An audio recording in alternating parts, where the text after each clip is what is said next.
Memang kena topik dia no. No, kena no. Pakai masker. Pakai masker. Di negeri kita ini tidak rekayasa lagi, Bapak Ibu. Tidak rekayasa lagi. Tidak panas. Jaga jarak, Pak. Jaga jarak. Ya, jaga jarak. Tolong ada. Yang tidak memakai masker, tolong pakai masker. Ini tuntutan itu waras Anda.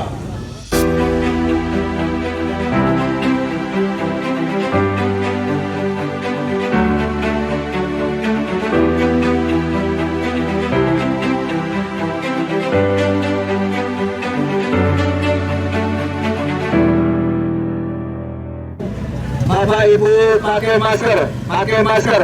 Di negeri kita ini bukan direkayasa lagi. Positif 24 kalak kau kena. Atau rumah sakit berdiri ada. Atau huyung direkayasa. Atau berdiri. Jadi kata pakai masker. Pakai masker.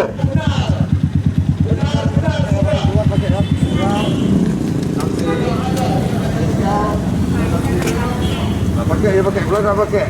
Mulai tengah rumah kalau meninggalkan Allah. Maksudnya tidak biasa itu, karena mungkin kita ada masyarakat positif.